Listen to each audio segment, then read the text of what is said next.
Hey guys, and welcome back to our channel. So this is part 2 of the DPDR or depersonalization and derealization Q&A. If you haven't already watched part 1, make sure you do that. It really doesn't matter the order at all as long as you watch it. It's just really good answers to some of these important questions. Alright, so first question we're going to start with today is, let's see here. I have it printed out because I'm hiding in my car from my sweet children. It's just my place of solitude here. Let's go to Shauna. So Shauna asked, how to get through it when it hits you while driving. So driving was a really, really hard one for me.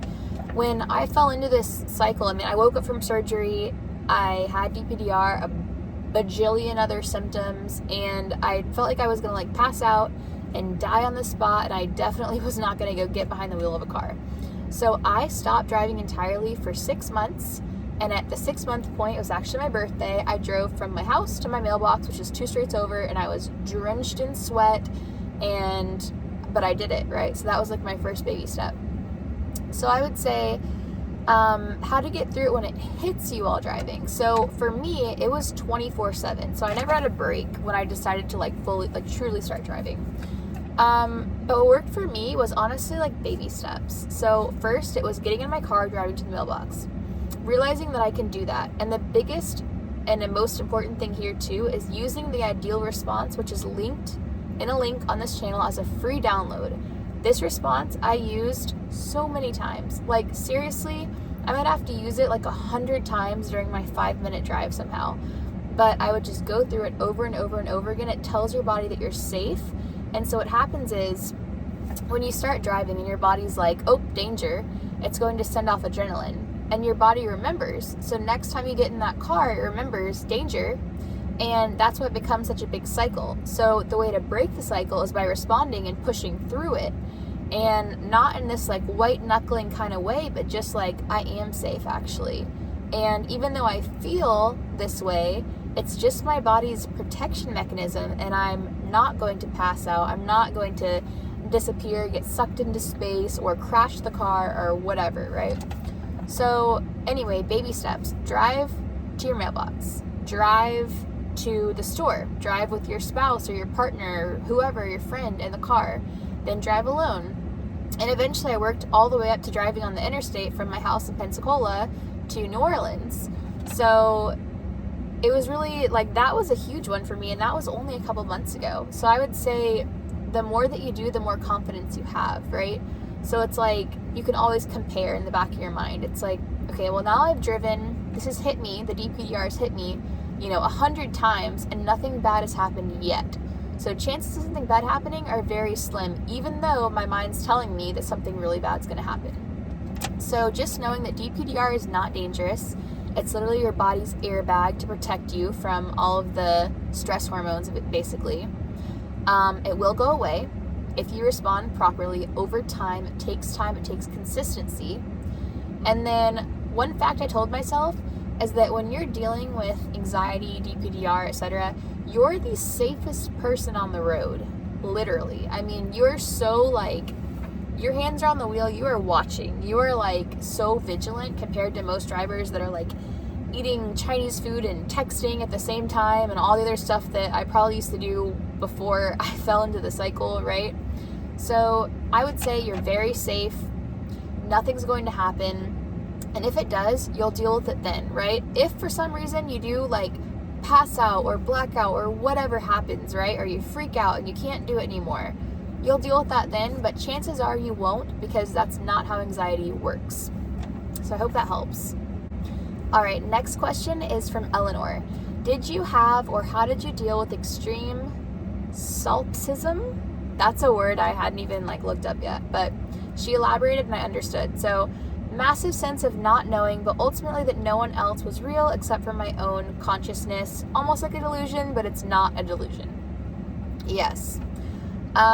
Going back to, I think it was in part 1 at this point of this video, but watch part 1 if you haven't, because I did go into kind of detail about that, but I'll say it again in short form here. So when I went through DPDR 4 years ago, which is when I had my baby and didn't realize it was DPDR, didn't know how to recover, just kind of like fell out of it, fell back into it, whatever.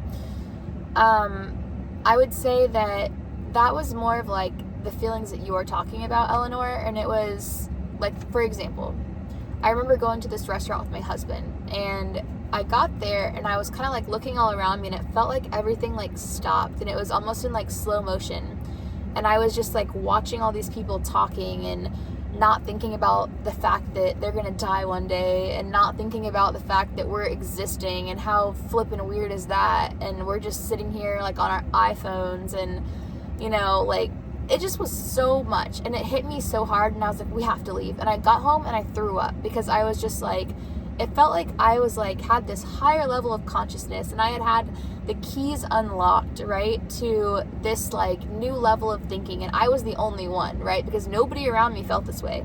I would explain it and they're like, none of that worries me, whatever, you know, who cares, we're just living life.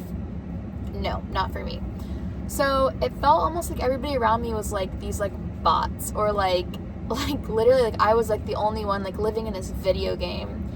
And what helped me with that is, I would say, like, honestly, like, I went from being very open-minded to like deep diving. My husband started going to seminary school because of all of this experience, just to learn more and know. But deep diving into the Bible and like learning about God, learning about our Creator, and everything makes so much sense. And I'm actually going to make a video about that soon with my husband, because it literally says in the Bible, like, we're programmed in our souls to like know that there's a Creator, even if we don't know anything about God, anything about Jesus. And so I kind of took that experience as like almost like an awakening, for like a lack of a better word there, but just kind of realizing, like, you know, saying that I believe or that I'm a Christian or whatever means nothing until I have a real relationship with God. And that's like all that God wants, is to have a relationship with us. So the more that I learn to like trust God and realize that, like, from a Christian standpoint, this world is not our home. We're essentially aliens here, okay? Like, our home is in heaven with Jesus. And that alone, like, really matches up to that whole, like, Matrix type of feeling. And when I say I deep dove into this, like, I did so much research. So this is not blind faith. This is not like, oh yeah, I believe.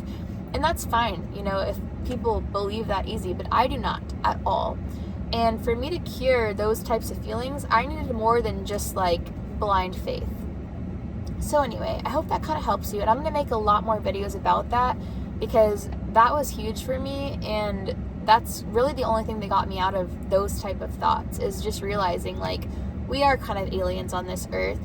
And this is a crazy experience, right? And not to get too like into the spiritual stuff in this video, I'm sure I will at some point, but even like from a spiritual standpoint, like, we're like literally living in this world with like forces that are good and that are evil, and like there's so much going on outside of just our simple like human existence, again with our iPhones and our whatever, like luxuries. Like, that's not what life's about. So kind of just like realizing that on a deeper level helped me so much. Okay, next question is from Rachel. How do you work? So that's yeah, at first, seriously, opening up my laptop was too much. Like, I had to take off work for, probably like 2 weeks after my surgery, more than I thought I would, because I planned on taking off a few days. I was a very like go-getter, go kind of person. And when I took off work, it was like, that was unlike me, I would say. But I just needed that. And getting back into work was so hard. Like, my stress level was like, it should have been here, and it was like here, right? And so this is my normal level. This is where I was at. Now, anything like, okay, now I have an email. Boom, I'm overflowing. Like, my symptoms are getting worse and worse and worse. So it was tough, but I would say going back to that ideal response, that's what got me through it. And that's what starts to teach your body to like get back to that homeostasis, get back to that normal baseline for yourself. So literally, how did I get to work through work, how did I get through anything, is response. And let me say too, during this cycle, not only did I work my normal job, but I did real estate on the side. My husband and I invest in short-term rentals, Airbnbs, and we bought an Airbnb, we furnished it, we got it on the market. I sold the most real estate in my brokerage during this time. Literally wasn't even driving. My husband was driving me everywhere. And started like another business. So that's all within the cycle. So you are not fragile and you can do it. And just knowing that is huge. And just going back to that confidence concept too, right? It's like the more you do, the more you're like, if I can do that, I can do this. So I would say, to answer your question, response. Look it up on the link, free download. Georgia, I like that name. So, and go dogs. Anyway, so how do you manage with everyday life and having children? That's kind of the same response as my last one, but let me elaborate on the children part, because you know what? I fell into this cycle in December 8th, 2021. I remember the day. 3 months later, I was pregnant with my second child, and we were definitely not trying. And before the cycle, I was trying for years, and I was having miscarriages. And of course, right? Like, that's how things work. 12 weeks into the cycle, I show up pregnant, and I was freaking out, because at that point, I was like, I couldn't even walk from my room to my kitchen without having a full-blown, I need to go to the bathroom, I'm shaking, I feel like I'm gonna like pass out, I feel like I'm gonna die, like what's going on, panic attacks sort of stuff. So I was like, how am I going to be pregnant for 9 months, get huge, feel claustrophobic in my own body, and give birth, and then take care of this baby? Because at the time, I would not be home alone with my kid, my 4-year-old, because I was so scared that I was going to, die and he wouldn't be taken care of, or that I was going to have a panic attack and I wouldn't know what to do. Because at the time, I would call my husband and say, we have to go to the ER. And let me say too, I went to the ER during this experience, literally multiple times a day, every day, for 6 months straight. And then after that, it was more hit or miss. But there was a time where I was begging my husband to sleep in the car with me at the ER, because I knew they wouldn't do anything, but I wanted to be just close enough in case, just in case, right? In case I had a heart attack for real that time, So I did not feel equipped to take care of my child or my children, or get pregnant and have a baby. But once I started to learn how to respond, everything started to change, right? And I got more confidence. And I keep talking about confidence, but that's so important, because when you realize you know what, I'm going to show my body that. Because when my husband would leave the house, even to run around our neighborhood, I wouldn't let him do it, because I was like, no, I can't be alone. Not right now. Even without my child, I didn't want to be alone. So eventually I started realizing, okay, go run. I'm going to respond properly. Was it super hard? Yeah, so freaking hard. But eventually my body got the memo, right? That it's he was gone. You had a panic attack. You survived. Okay, good to know. You're not going to die. We can send a little less adrenaline next time. And just kind of over time, that showed my body that I was safe. And now I'm at the point where, even a couple months ago was the first time that I really made massive strides. And now I take my kids out to the park with me, and wherever, nothing's limiting me anymore. If I have symptoms, I respond and I'm fine, and I know that I'm totally safe. So again, response over time is going to help you.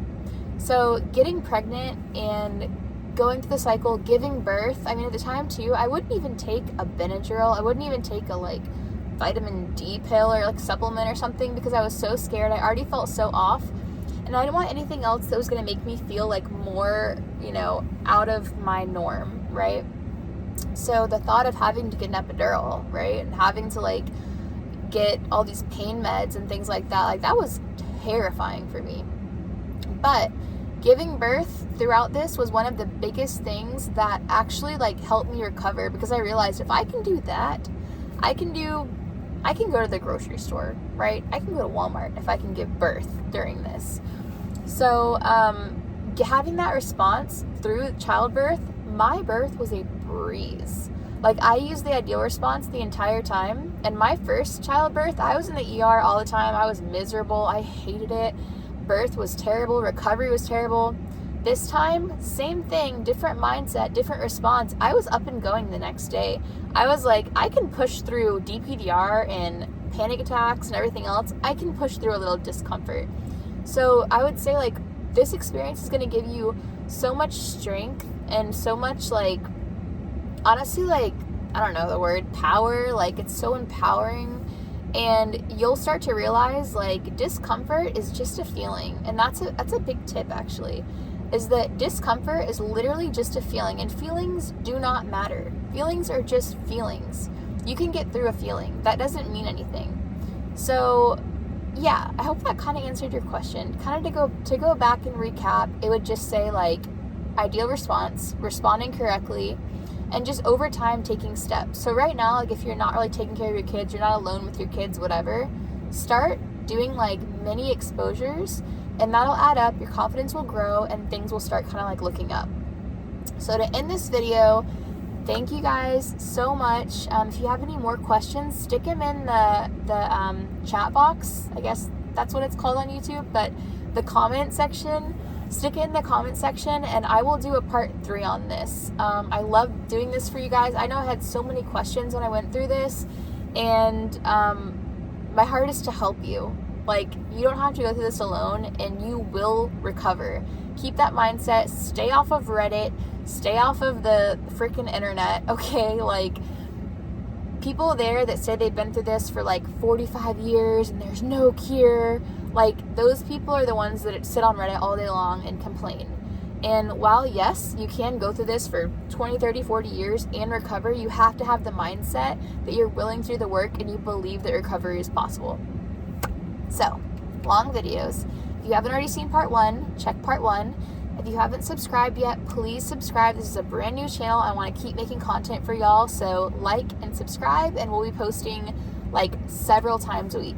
I hope you have a great day. Thank you.